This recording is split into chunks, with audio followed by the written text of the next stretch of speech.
the heart and soul behind every business. Stories. Welcome to Business Story of the Week, hosted by me, Joshua Laurie. From setbacks to comebacks, from tragedies to triumphs, we inspire entrepreneurs through conversations that matter. Witness the magic that turns dreams into reality. Whether it's your career, business, or life, your success is always one story away. This is Business Story of the Week. Hello, everyone. This is Jeff Frazier, and welcome to Business Story of the Week. Fantastic. That, ladies and gentlemen, is the man of the hour, Jeff Frazier, our guest for today. And of course, my name is Joshua. I am your host for today, every day, and every episode. And today's question is, how can you transform a nation? Even a nation much like Haiti, of course. Well, Jeff is on a mission to do exactly that, and he's a perfect guest, the man to answer that question. Jeff is a decorated U.S. Army veteran, the founder and now board member of a $1 billion global clinical research technology company, and has served as a founder and leader within several Haiti-based NGOs that have driven measurable progress in Haiti. Jeff's first experience working in Haiti was fighting child trafficking. This experience was, of course, so deeply moving that he decided to learn to speak Haitian Creole and fully committed his time and attention to serving Haiti's most vulnerable and forgotten people. His team has worked alongside Haiti's non-governmental organizations, faith leaders, and community stakeholders to fund, manage, and contribute to projects in reforestation, water and food security, education, and infrastructure deployment aimed at improving the quality of life for the neediest Haitian communities. And today, Jeff is going to share that story, his experience, his insight. I am excited for this show. Jeff, thank you for coming on. How are you doing? That's very kind of you. Boy, that was a mouthful. What an intro. Thank you, everything. Josh. I appreciate it.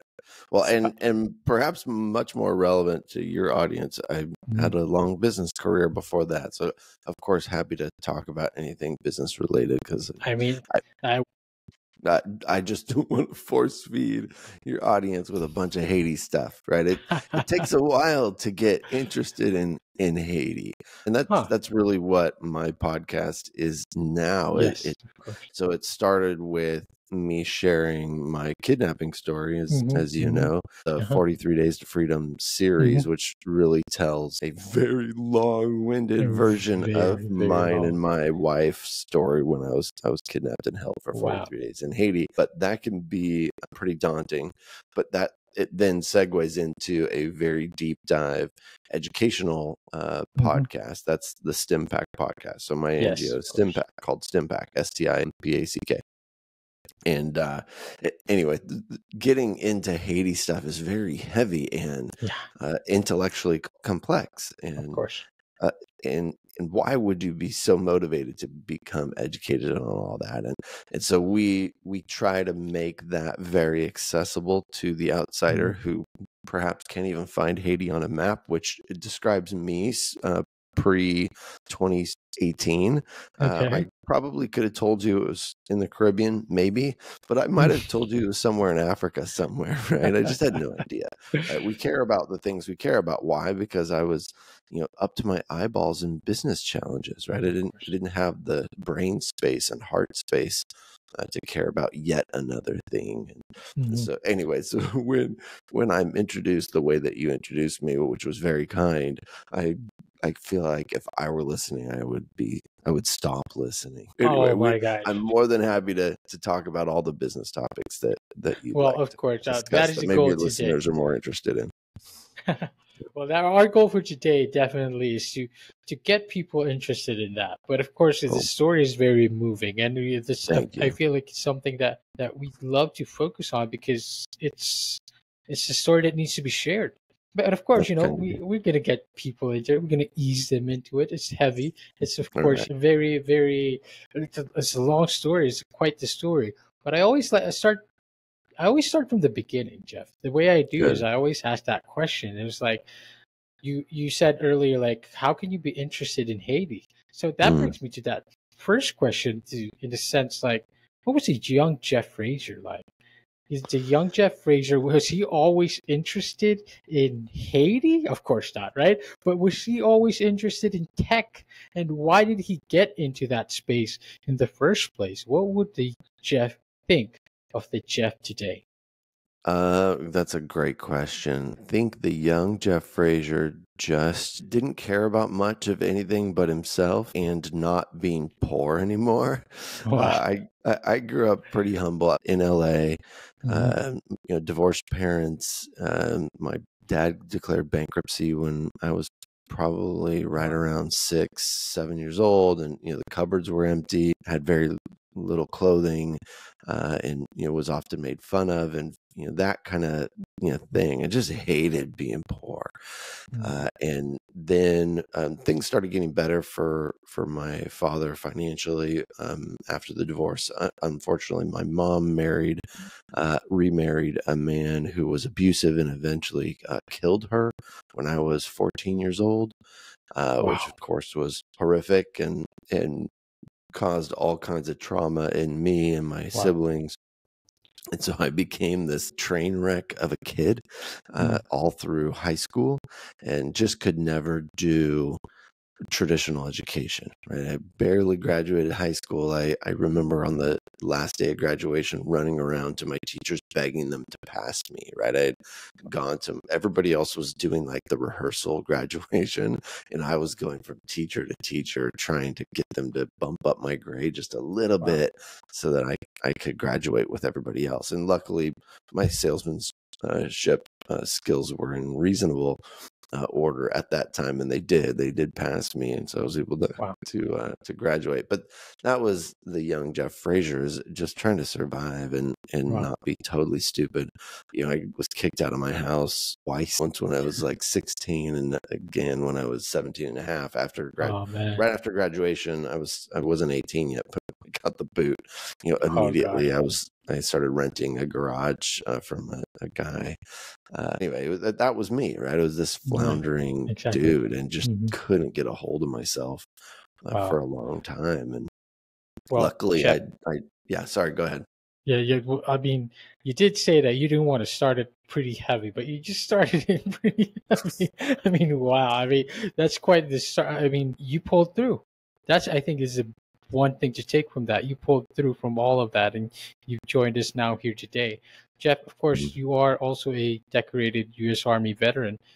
Talk to us about that. Like, you jumped around, you were renting your friend's garage, you were kicked out. I imagine that might be around the time where you got enlisted. Was this an option? That has always been an option for you. What was that like? Were you ever deployed? Talk to us about that. Yeah, no, that's a good question. So I would never have thought that I would join the Army.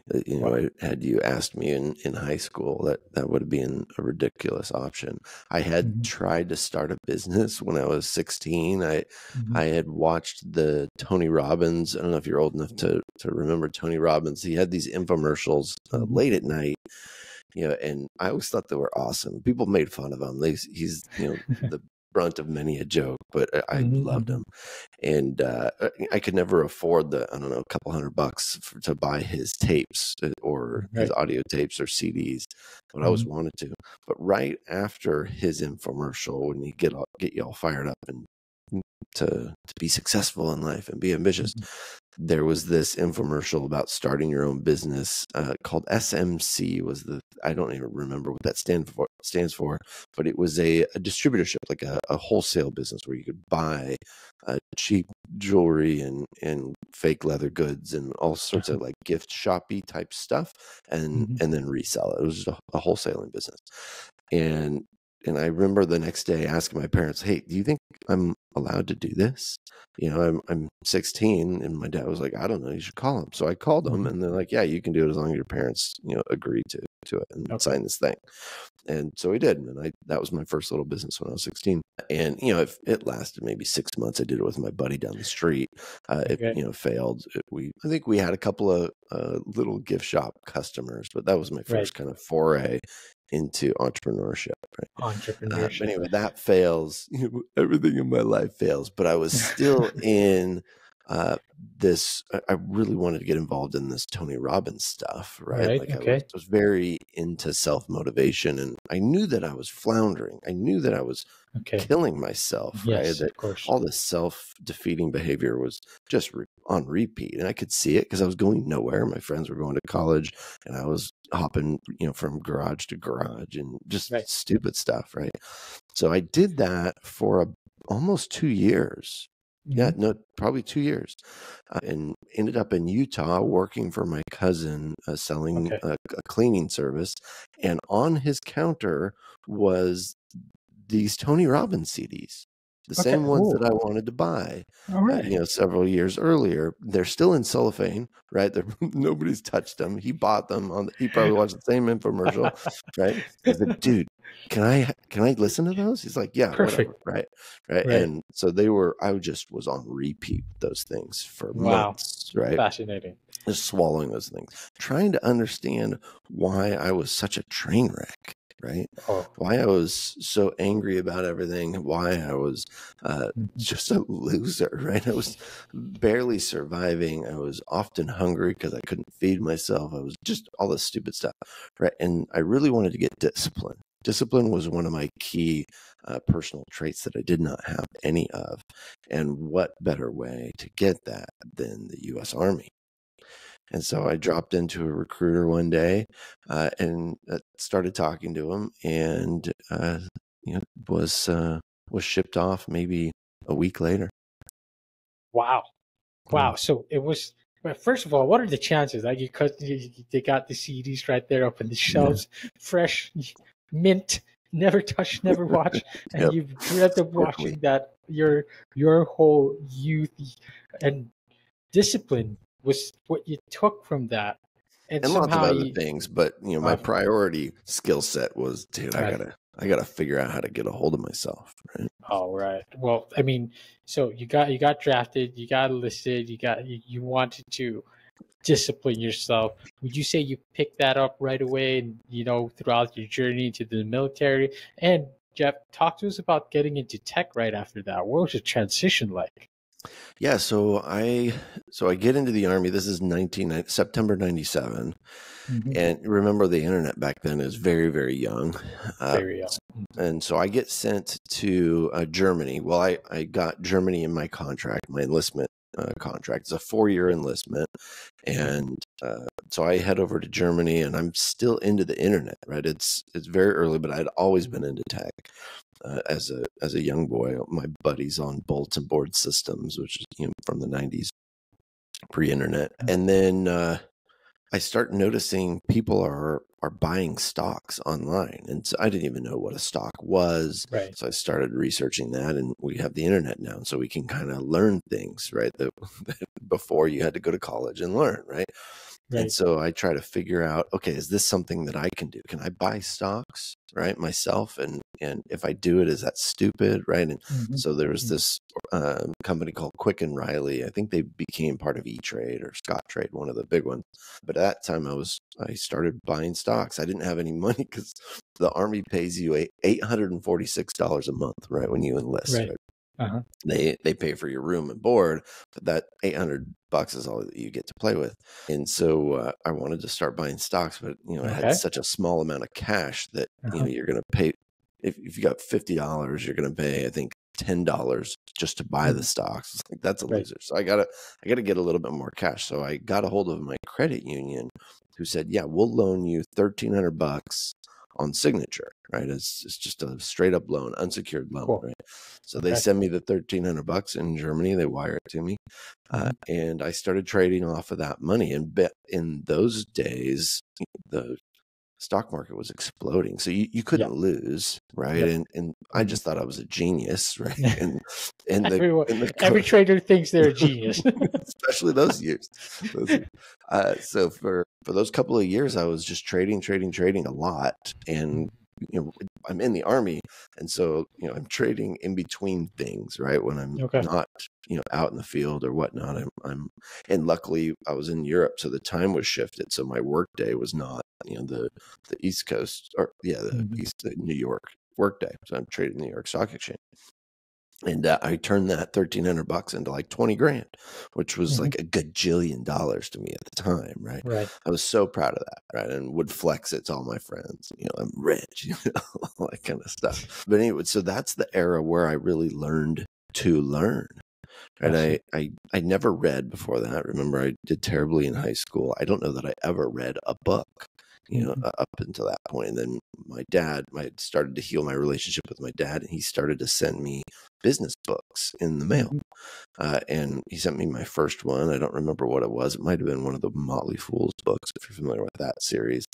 And then I said, dude, that was awesome, Dad. Send me another one. And he sent me a stack, probably 10 books, and I just swallowed them so fast. Wow. In the Army, you have a lot of downtime, right? It's a lot of hurry up and wait. You're either, muddy, tired, and cold, or bored.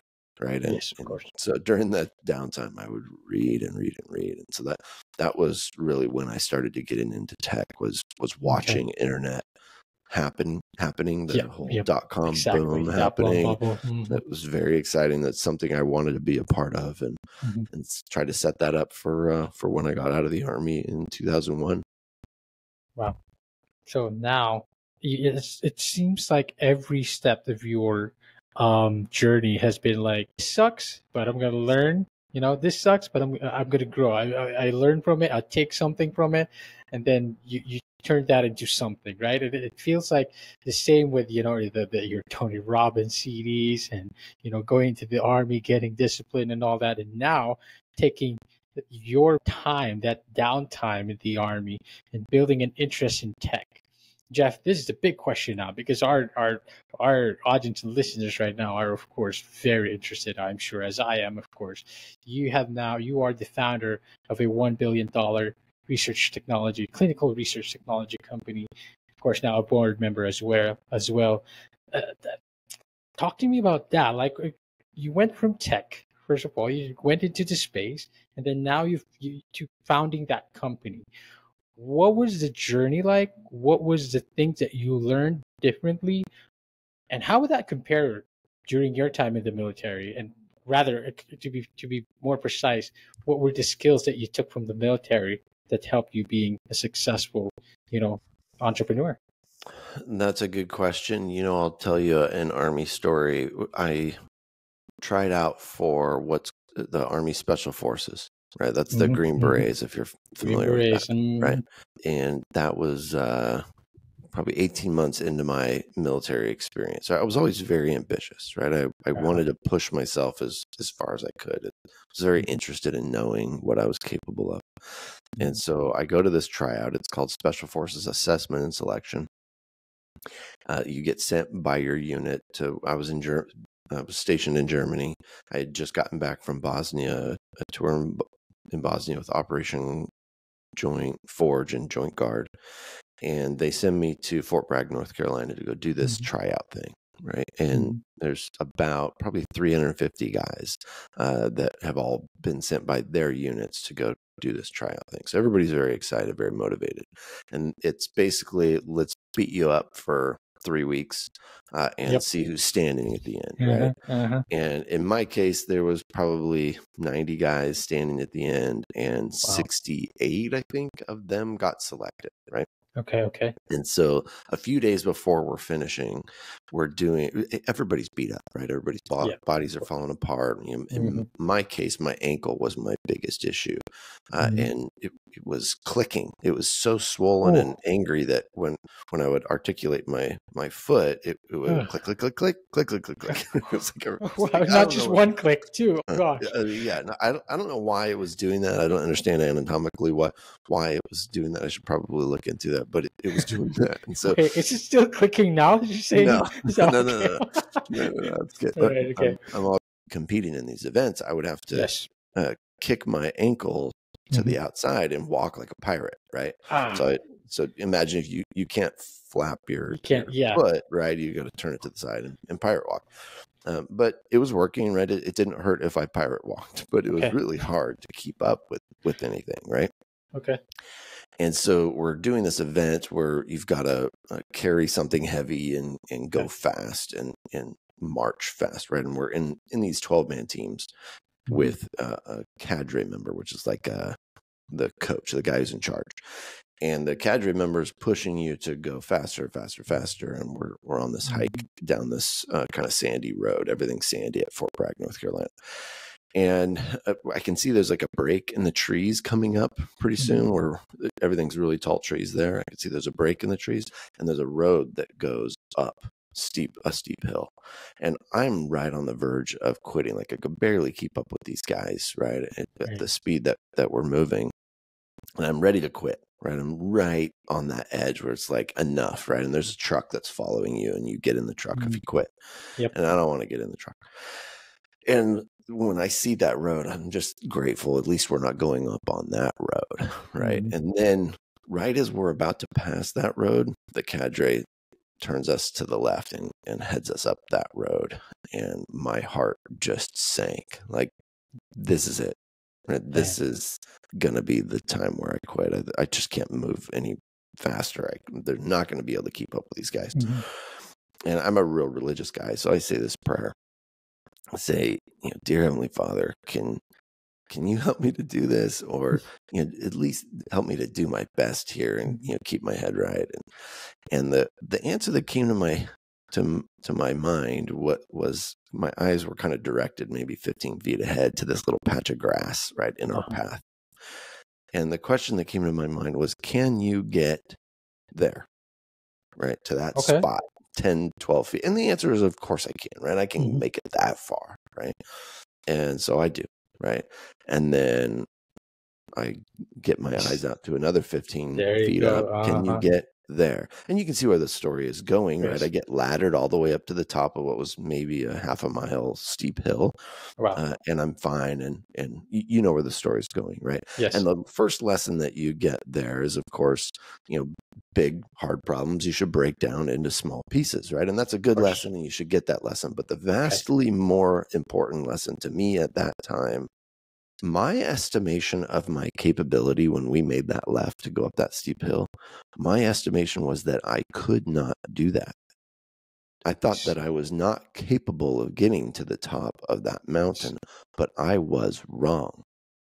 My estimation of my capability was way wrong. I'm actually capable of a massive amount of things that I don't even know about. My capability set is extremely large and way outside of my ability to perceive it. And so if you can get that lesson, right, that your capabilities are beyond what you think they are, then you can know when you hit these really difficult things that seem impossible, that you are probably wrong. And you really have to build that habit. And that day really broke my brain in that category. It's like, dude, I can do things that I don't think I can do. Precisely. Right? And so if you can embrace that, then your mind gets blown, and there's all these things that are now on the table.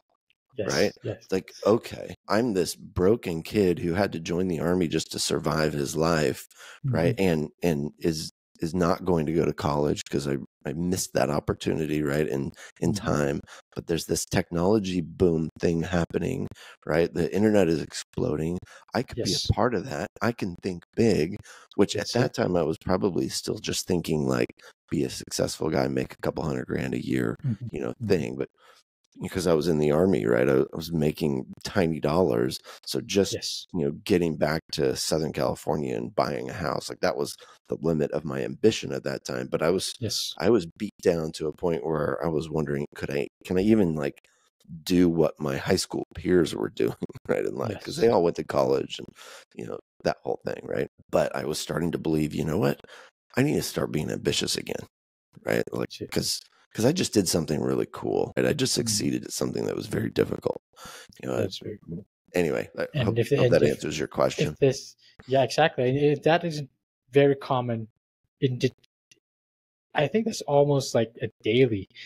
If you're an entrepreneur, right? If you're a business owner, right? You doubt yourself.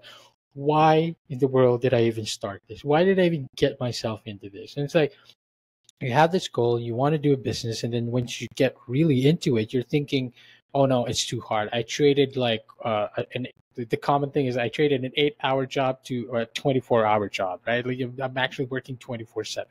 But the thing is, I love that you pointed out that you break it down into small pieces and you realize you're actually more capable than what you think. And I feel like it applies with entrepreneurship and business in the sense that you're going to get those really, really hard days, and it's very common. And you need to have that mindset. Like they say that to have an entrepreneur type of mindset, it takes a kind of a different kind of mindset. You need to have that fire. You need to be a little bit crazy. I feel like you need to be a little bit Green Beret crazy, to go through that kind of training too, to kind of have that mindset ingrained in you. Jeff, talk to us about the journey now, where you took that experience, you got into tech, you got into stocks, you got into tech, you're witnessing this bubble blow up, you want to be part of it, you're now now more equipped than ever. How did you take that journey into what is now a global clinical research technology company? Talk to us about that one. Thank you. Yeah. So right out of the Army, I got started with a small web firm, right? They were making websites. This is 2001. Right. And worked for them for about 2.5 years, kind of learning the ropes. And then I started as an intern, and the guy who hired me, the owner, maybe 2 years in, he said, I went in and asked for a raise, and he said, yes, but this is the last raise I'll ever give you. It's like, ouch, that hurts my feelings. Okay. Right. He says, Jeff, you've outgrown this place, right? Wow. Your next move is outside this building. And that was kind of him, to say. And so I started looking elsewhere, and I got a job with a big web firm called AutoVital. It's a public company. They did all the car websites, AutoWeb and CarTV.com, Car.com, all that kind of stuff. I don't even know if they're around anymore, but they were a big deal at the time. And so I went to work for them for about 2.5 years, and then I turned them into my first customer. So I wanted to make websites, and we were doing a lot of banner ads at that time. Flash animation. Flash was the cool tech now. I don't even know if that exists anymore. It was from a company called Macromedia. What a throwback. Yeah. Right. That was kind of our niche at that time, right? Yeah. And so that they became my first kind of big customer, and then we started tagging on, small customers after that, one by one, and just kind of trying to build it up.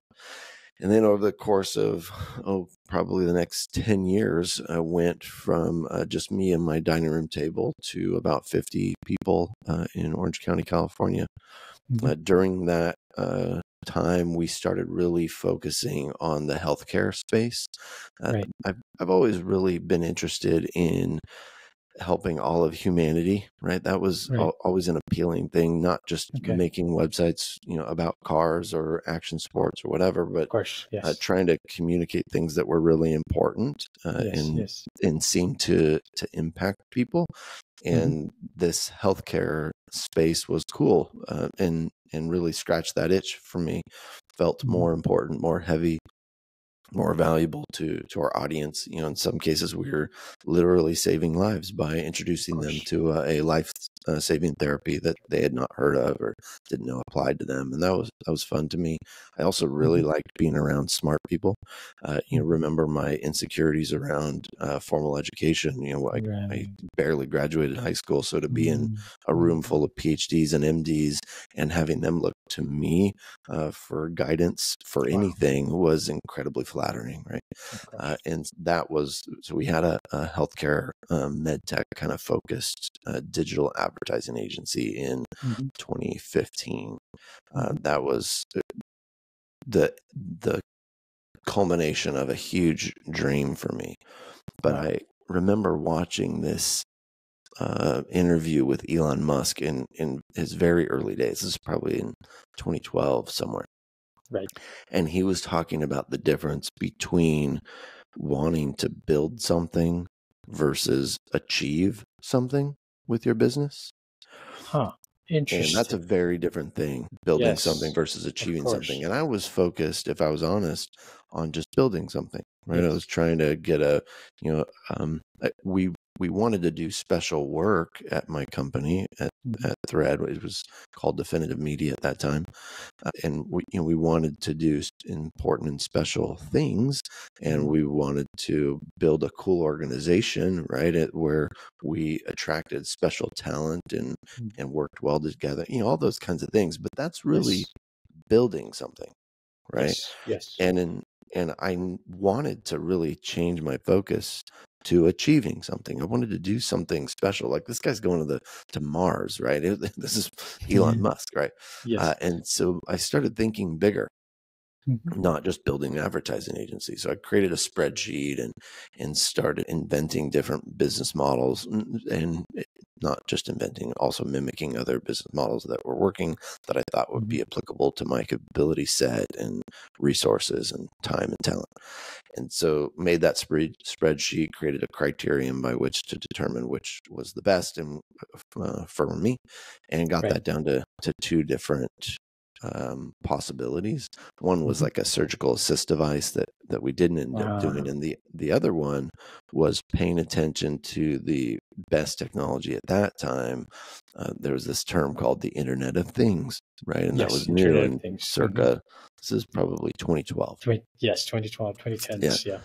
Yeah. And, in healthcare, right, that they call that mHealth. So take Internet of Things and apply that to med tech. They call it mHealth, so mobile health. Yes. And that space was new. And I one of our VPs of tech introduced me to that whole concept and introduced me to this book called The Creative Destruction of Medicine by Dr. Eric Topol out of San Diego, who we later did some cool kind of collaborative work with. And that book blew my mind, right? And helped me to see there's all these really cool business models that could happen that don't exist yet.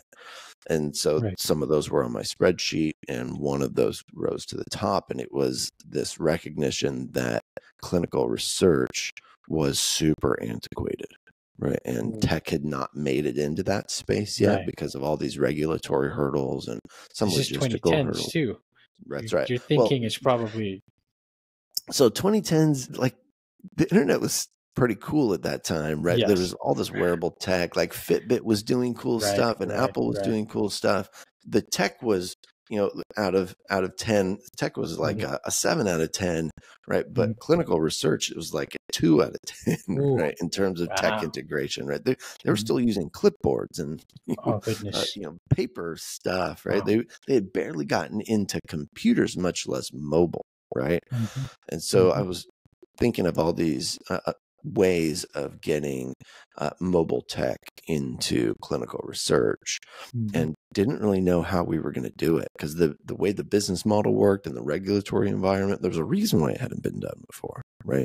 Yes. And then I'll never forget it, on March 9th, 2015, Apple came out with a research kit, which is essentially so when Apple comes out with a kit of any kind, it's essentially telling developers it's created a safe space for them to make cool stuff. Sometimes there's some developer tools and that kind of thing to help you, but it basically made it possible for researchers to build these tech-enabled research apps to allow its phone users to dedicate their health data for the sake of research and do all this other cool stuff. And as soon as I read it, my bells were going nuts, right? Because I knew this is exactly what I was waiting for, right? Was this way to bring tech into research, and they just laid it on my lap, right? Wow. And so I found this like big bucket email for Apple after they made the announcement, like info at something, right? And I sent them an email. I said, I think this is amazing. You guys are going to change the world. How can I get in? I'll do it for free. I've got this company in California. Please let me in. And a couple of days later, I get an email back from the director of the whole research kit project, a woman named Divya Nag, brilliant woman. And she says, essentially, "Are you serious?" Right? In her email. And I replied back. I said, "Yes, I'm dead serious." and we were on a conference call with both of our teams, a couple of days later, and we ended up launching 5 of the first 8 research kit projects with Apple and Johns Hopkins, University UCSF, and several big pharma companies. And that really put us on the map. And we were off to the moon after that. I mean, Jeff, that really exemplifies, I think, what you said of focusing on building something, right? Like build it first. You had the vision of wanting that. That was the direction you wanted to get into. You were pretty clear about that. That's why when the research shit finally came out, it must have felt like a sign, like an epiphany for you. Like, oh wow, I think this is it. This is the thing. Because you've always focused on what to build, not more like to profit or to make something or to, because I felt like that's already, that comes, it follows, right? It goes without saying. But Jeff, it's one thing to build that, right? It's one thing to have that such collaboration that you just kind of happened by chance, or at the same time happened by vision, by intention as well. And you got into that. It's one thing to put that together, but I feel like it's another thing to take it to a $1 billion company. I feel like that's an entirely different journey right there. An entirely different set of insights. It's entirely different mindset, so to speak. I'd love for you to talk to us about that, because I feel like that is something our audience and listeners would draw from. Because how do you build a $1 billion tech company, so to speak, and then one that is, of course, in the niche, a medical field as well? How do you take it from building it from an idea, collaborating, and to a $1 billion company? Yeah, that's a good question. There's some really important distinctions in there. So that part of that experience with Apple, I remember going to one of our launch parties with Apple. One of our most famous pieces of tech was EpiWatch. We essentially leveraged the accelerometer, the gyroscope, and heart rate sensor in the Apple Watch to detect seizures in epilepsy patients. That was with Johns Hopkins and Apple, and we launched that. And I remember at one of those launch events being introduced by Divya Nag to Jeff Williams. And Jeff Williams is, as you may know, is the COO at Apple, right? Everyone knows Tim Cook is the CEO, and just under him is Jeff Williams. Right. And she introduces me, and he says, "Oh yeah, I know you guys. You're from Thread. You guys are the best developers in the world." Right. And that's obviously hyperbole, right? But I was immensely flattered by that. But when she introduced me as the CEO of the startup Thread. It was a startup.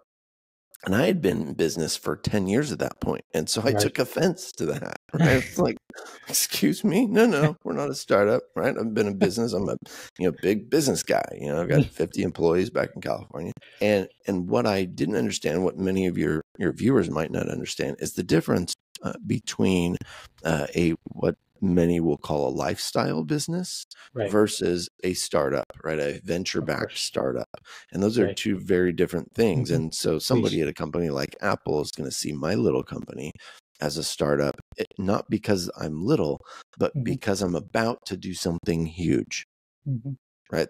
That was a huge compliment from Divya when she introduced me as a startup, because she's saying that I'm going to take on venture capital and then I'm going to explode. Right. And I'm going to go big. Right. Versus what I actually had at that point was this web company, right? This healthcare web company that was making websites and other tech apps and that kind of thing for healthcare clients. That was a lifestyle business, and that's fine. And your listeners, your entrepreneurs need to decide what they want to do, right? Do you want to build a more traditional company that has a higher likelihood of success, right? Maybe you want to build a plumbing company, or an electrician company, or a property management company, or a car wash, or a franchise, or 1,000 other businesses that are well proven successful, and just jump in and execute that well. You can go on to bizbuysell.com or whatever, find a company, get a small business loan, and do that, right? And not, when you hear entrepreneur, it doesn't have to be a startup entrepreneur like what I did. So I did both, right? So I built that tech company that we've been talking about, but this research thing was absolutely a venture-backed startup. The problem is I didn't know what that was. Right. I had kind of seen the Silicon Valley thing happen, right? And all these web tech companies that would start up and they'd get all this funding. But I didn't know what that was or why you would do that. I didn't understand the structure of a venture-backed startup. Exactly. And so I had to learn, right? I bought a book called Venture Deals and started listening to every, Reid Hoffman's got a great podcast on that, Masters of Scale. Just was drinking everything I could as fast as I could because we were burning cash so fast, right? I mentioned all these studies that we were launching with Apple. Well, we were doing all those at a loss, right? We were getting paid some, but everyone knew that it was an honor to do them. And so, we'd get paid a fraction of what we would normally get paid for things, right? Yes. And so I had this agency, this tech advertising firm on one end that was just getting cannibalized by this new tech idea, right? This clinical research side. So we called it Thread Proper and then Thread Research. We had these two kind of divisions. Well, Thread Proper was just dying. This company had built for 10 years. In the course of about a year, totally collapsed. We had to shut it down, right? It was it started out by us poaching our best talent over into the research side, and then we would lose a client because we just poached the best talent, and then some of our other good talent would leave because they were worried they were on a sinking ship, and it was just like one thing after another. It was horrific. And so that was kind of our cash cow that was funding the research investment because it was going to be profitable for a while, and I didn't know what to do. Right? Like, am I going to lose both of these things? Well, I got to learn how to raise money, right? And attract investors and know how to structure that and how to value the company that I'm raising this venture capital for, and and what sort of investors do I need? And so I started to learn about friends and family rounds, and then angel investor rounds, and then venture VC rounds, and then private equity rounds. You have to learn about all those things, and so that's a very different entrepreneur that wants to have a small piece of a giant pie. That's it. Right. And and that's what I signed up for, right? Because if your mindset is to achieve something, in my case, I was trying to answer every human biological question, right? I just dropped a really, heavy thing, which is basically learn a lot about research. I could talk for hours about that, but there's so much we don't know about human biology, and I wanted tech to solve that issue, right? And we're a lot further on that journey now, but that's what I was trying to do. And so if I'm trying to achieve that versus build some big company that Jeff is the CEO of, it was clear that this VC direction was the way that I needed to go. And so we did that successfully. And by 2019, we sold to private equity and sold the controlling stake to private equity. And I stayed on for about 6 months as a CEO, and then one of my partners took over as a CEO, and he's serving well. That's John Reitz, and he's serving really well today as they expand around the world. Wow, that is fascinating. I mean, again, the story is it's more than just a story, but it's also it's insight. It's insight into a world of entrepreneurship, of where the big VCs are, the big ventures are, so to speak. And Jeff, I feel like that's insight that you don't get to have every day. Not especially in the detail that you put it down just now, because I mean, not everyone gets to to talk about stages or the rounds when it comes to these big, because not everyone gets to have $1 billion company. But I feel like the insights there, the steps that you take there, can still be somehow applied whichever size your company is, because again, it all goes back to wanting to build something and wanting to solve something. I feel like it was so much easier for you to pitch your idea because you believed in solving a lot of biological mysteries that we have yet to solve. Now we've come this far, like you said, and if we go further deeper than that, I believe it comes from your heart of giving back. And of course, Jeff, now today you are with Stimpack. You are doing your Stimpack podcast, of course, and this is, I believe, is your way of giving back. Jeff, we talked a bit about this. I mean, like I said, we're going to walk the audience, the listeners, a little bit through this. We've been talking about business for the majority of the time now, but Jeff, there's a story right now that we talked about at the start of this. This great build up to us. We needed to set that foundation of who Jeff is and what brought him to Haiti in the first place, right? So now you built this $1 billion company, and you went over to Haiti and got yourself kidnapped. What in the world were you doing, right? But that's the thing. It's just what were you? What was the story? What was the inspiration first and foremost? Talk to us about that, and why Haiti in the first place. Yeah, it's a good question. Back in 2014, I ran into an organization called Operation Underground Railroad.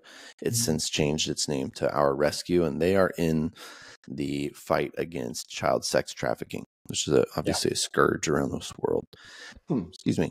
And when I learned of that reality on Earth, I was just stunned. I still remember the night when I learned about it. I was at a friend's house. They had just come from a fundraiser, and they were telling me a little bit about what they had learned.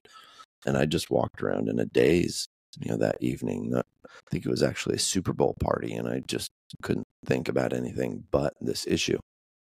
And for about 2 weeks, I call it the puke phase. I just, was sick to my stomach about this issue. I couldn't imagine that child sex trafficking was a real thing, and was just stunned.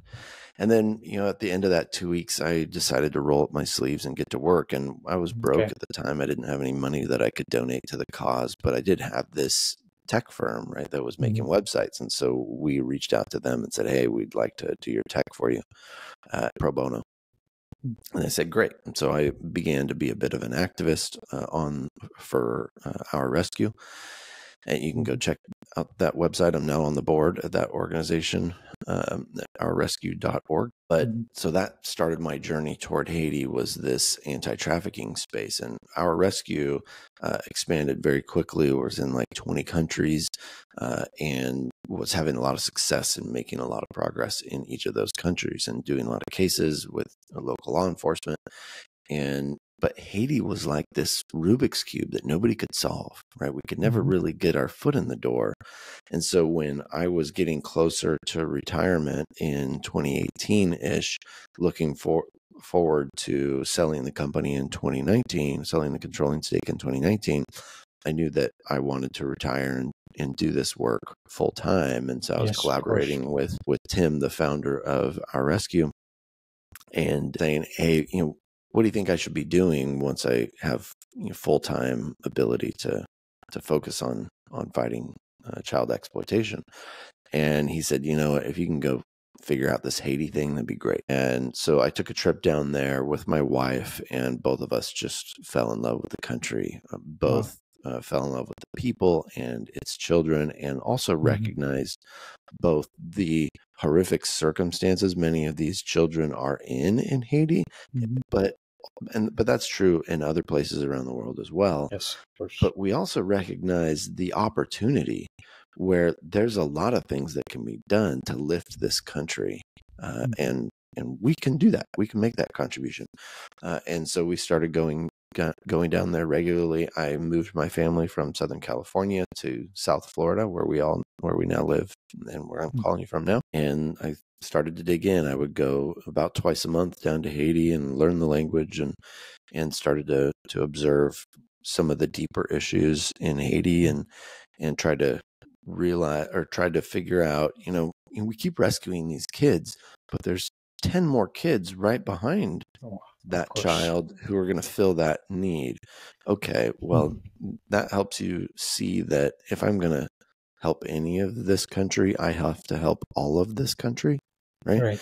And there's this level of what we call critical poverty, right? Those are people who are so poor that they're starving and they're going to die if some intervention doesn't happen. Right. But that's not a huge part of that population, right? And you don't have to lift them very far, right? I'm not trying to make people rich. That's not what I'm interested in Haiti. I'm trying to make them not die, right? I'm actually okay with poverty. If you go to the Dominican Republic on the other side of the border, right, they share an island with Haiti. They have 5 times the economy. There's plenty of what we in America would call poverty. This is people with dirt floors and whatnot, but they're happy. They're well fed. They're just farmer culture.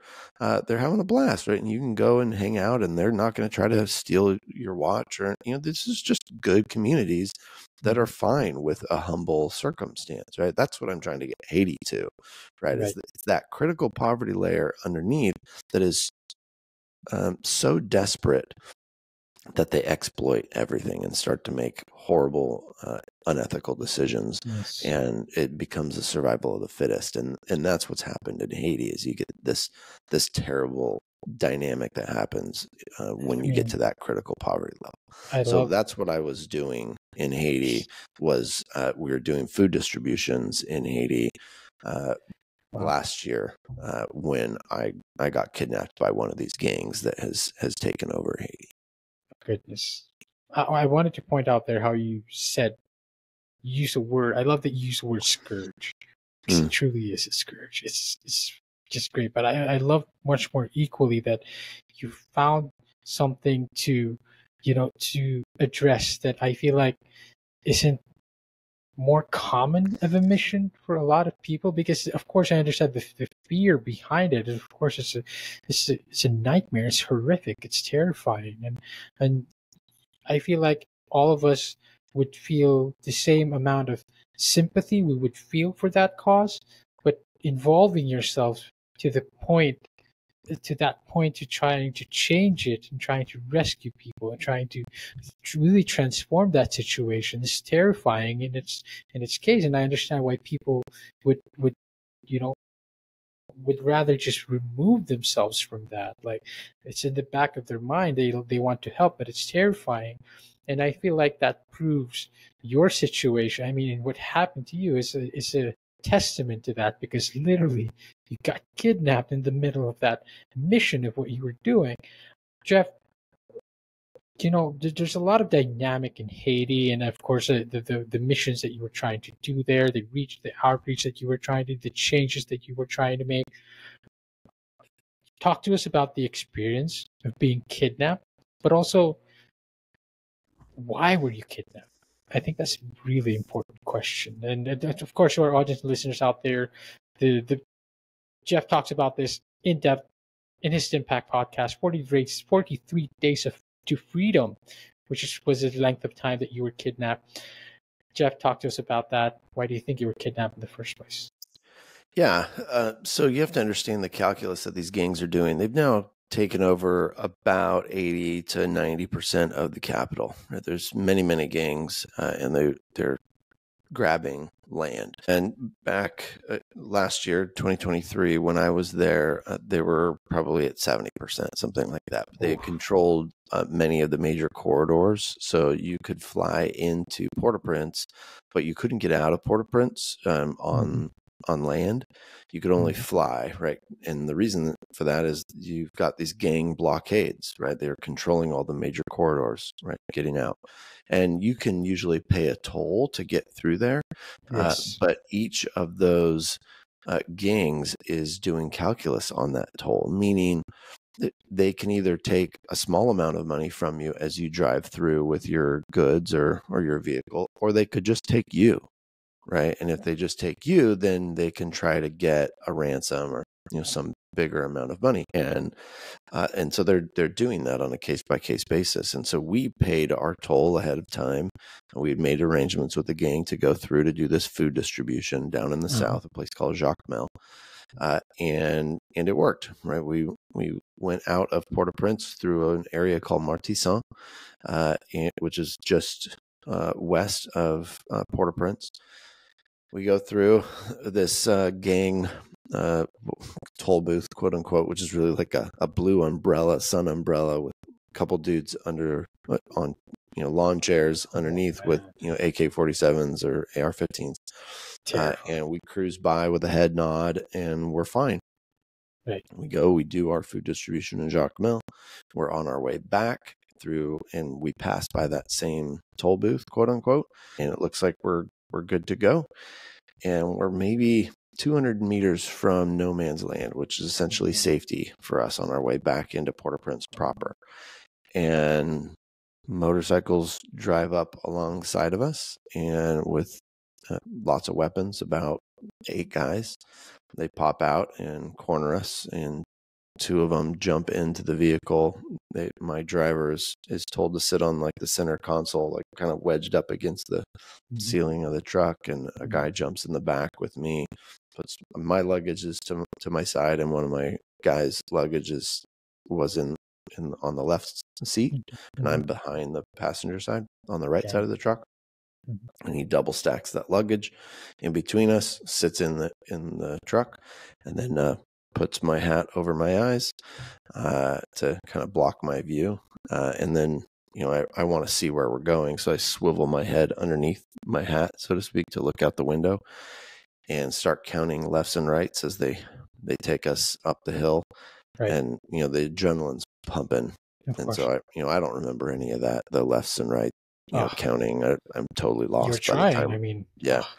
And then we go into this a walled compound. And, it's 15-foot high walls with razor wire, and it's a former seminary of some sort, right? A church had built this compound, and it's beautiful on the inside. You get in there, and normally there's in Haiti, in this area, there's no trees, incredibly dense cinder block and kind of shanty tin roof kind of environment. That's where we were. And then you get inside this compound, and it's beautiful. There's trees, and buildings are spread out and independently built. Anyway, we go up to the top of this compound, and they pull in front of one of these buildings, probably a 2,000 square foot, maybe 1,500 square foot building that used to be like a dorm for one of these clergymen. And now it's got bars over all the windows and doors and things now, because it's going to be my cell. So we go in with myself and my 2 security guys, and we're patted down for valuables, and then walked into a cell with there was already 2 other captives that were in there, and that was the beginning of my 43 days of being kidnapped. Wow. I mean, like I said, just this story alone, just that part alone, if you being kidnapped, it's terrifying. I would not want my worst enemy to go through anything like that. Like, you don't just not want anyone to experience that. But you got involved somehow, and I feel like that's why you were targeted. Do you feel like it was intentionally, you were like intentionally, specifically targeted to be kidnapped, or do you feel like it was just random, they were just picking up interesting personnel? Yeah, that's a good question. I don't have the answer to that. I asked myself that question many times. It could be either.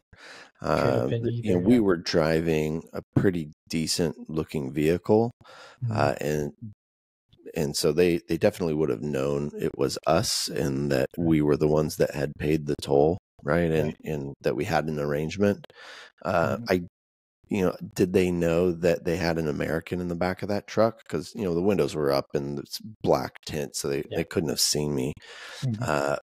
So I don't know. I do remember when they took us, they surrounded the vehicle and then peeked inside and looked in the back and saw me, and then waved the group in. Oh, right? gosh. So maybe, was it premeditated? I don't know. These guys are pretty opportunistic dudes.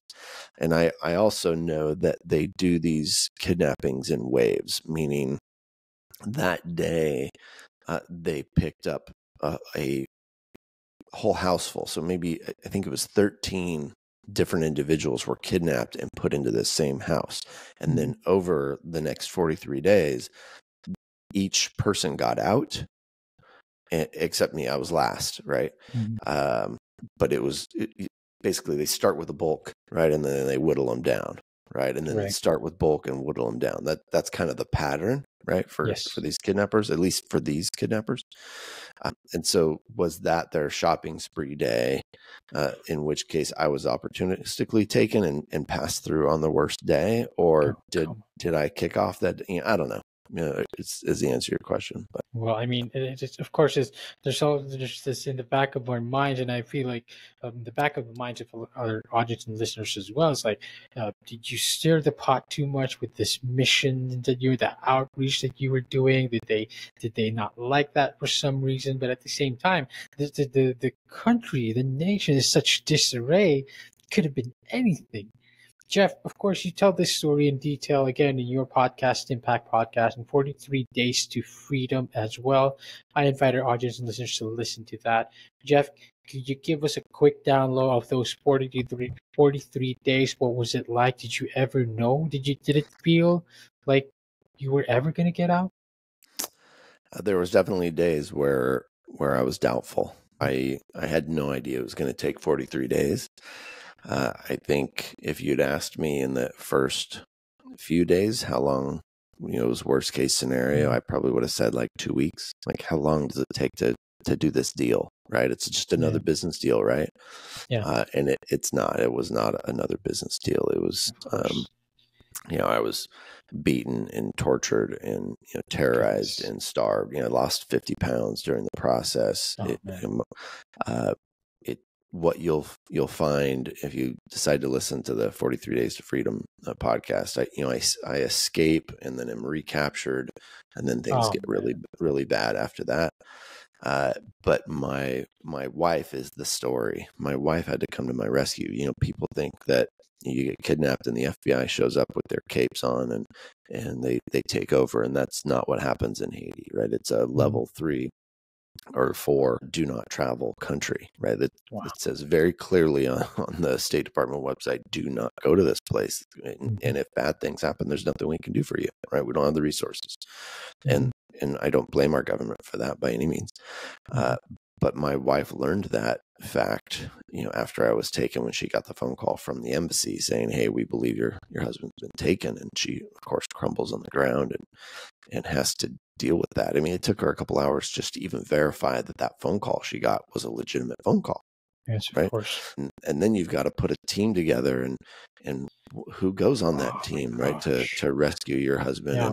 And so my wife becomes this incredible hero, and you get to see that in the 43 Days to Freedom podcast, because you'll hear both sides of that story. Wow, fascinating.